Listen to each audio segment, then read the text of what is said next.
Dobar den, prvo htio bi sam svima gledaocima da poželim srećnu novu godinu i mnogo zdravlja, to nam je najbitnije. Kad je gospođa Elena Luka došla prvi put na ambasadu, ja sam je rekao da nažalost dugo nismo se vidjeli, što je 1 mjesec dana, nama je falila taj mjesec dana i mnogo smo srećni da ju imamo tu posle ove akcije što ste pomenuli, onkološki pacijenti. I meni je ovo mnogo bitno zato što smo dobili ekstremnu podršku, kako što ste spomenuli, emocije. Ja nisam ekspert za ovakve stvari, ali danas imamo relativno teške vremena. Ova zemlja živi u teškim vremenima, znate, i to me podsjetilo da kad gospođa Elena Luka dolazi na ambasadu, kao dolazi svetlo, kao da dolazi sunce. To nam je mnogo bitno, zato što ova podrška izgleda kao za tih ljudi koji su primarci pomoći, onkološki pacijenti, kao da je simbolična, ali ovo je mnogo bitno zato što nije to samo taj akt te promocije što smo imali modna revi, ali to posle podstica i druge aktivnosti, ljudi su svesni i ljudi su posle mnogo više spremni da pomognu, da razmišljaju o tome kako da napravimo pozitivnu agendu i u tim teškim uslovima. Znači, ove žene su bili apsolutno oduševljene i oni su čekali na ovakvu priliku mnogo godina i sad smo uspjeli da to ostvarimo i nadam se da to je najbolji početak da nastavimo na ovakav način i sa svrhom da svi su prvo zdravi i srećni. Елена Лука била многу пати дел од некои вакви слични, да кажеме, модни ревии, акции, иницијативи. Меѓутоа, сметам дека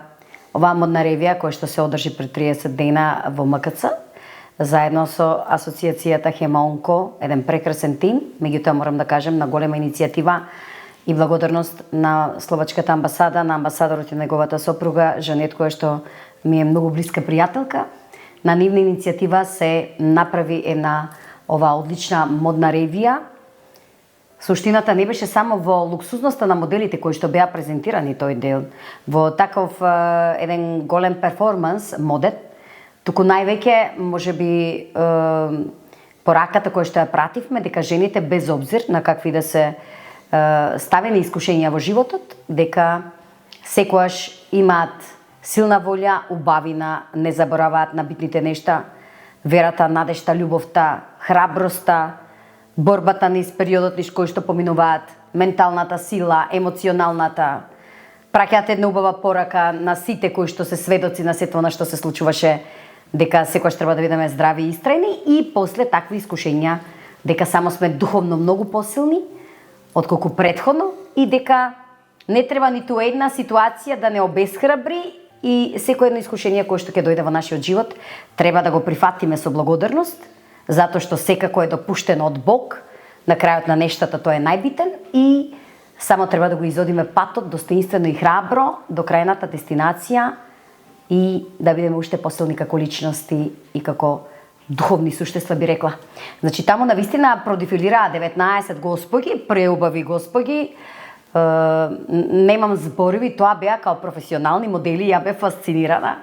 Значи, без некои големи генерални проби, без некои посебни кореографии, немавме многу време за такви некои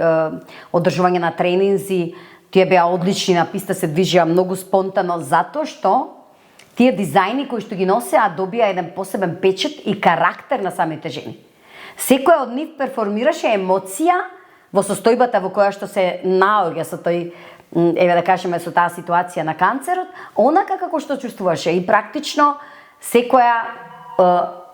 уникатна беше секоја жена и секој дизајн имаше една посебна енергија. Сметам дека ова е бесценето што се случи таа вечер на пистата во МКЦ, заедно со една огромна поддршка на една силна амбасада како што е Словачката амбасада, на чело со амбасадорот, целото негово семејство, мојата пријателка која што лично беше на таа писта, сопругата Жанет, на амбасадорот, Хема Онко, асоциацијата и многу драги пријатели и публика кои што не следеа таа вечер. Навистина мислам дека направивме незаборавно нешто и тоа остана во историјата на Елена Лука како многу достоинствен настан и благодарам на сите тие драги пријатели што токму Елена Лука ја избра да биде носител на модниот дел на таа вечер. Малку ми беше непријатно затоа што сметам дека не се чувствував дека сум дала толков допринос да добијам благодарница затоа што тимски работевме реално. Љубовта кон луѓето кои што беа во тимот, кажав амбасада, асоциацијата, сите луѓе кои што беа вклучени, ја имам споделено милиарда пати, сум им кажала колку сум задоволна, навистина многу тимски работевме. Меѓутоа ово е посебен акцент на благодарност како верификација на труд и на целова иницијатива и сработување што го направи Елена Лукаева заедно со тимот. Како што кажав и на мојата драга пријателка и на амбасадорот, сепак го сметам како чин на разбирање на љубовта која што јас ја праќам на сите луѓе и на амбасадата словачка и на овој прекрасен тим и дека они ја разбраа нашата намера како Елена Лука колку е чиста и искрена и тие само направи еден фидбек на сето она што го сработевме и оваа благодарница ќе се имам како една љубовна порака, како едно заедништво, како едно тимско работење, како браќа и сестри, како да ви кажам, едно долгогодишно пријателство кое што сум сигурна дека и понатаму ќе трае. Им благодарам многу што се сетија посебно да го верификуваат сето она што го работевме цел овој период во соработка со амбасадата и Елена Лука.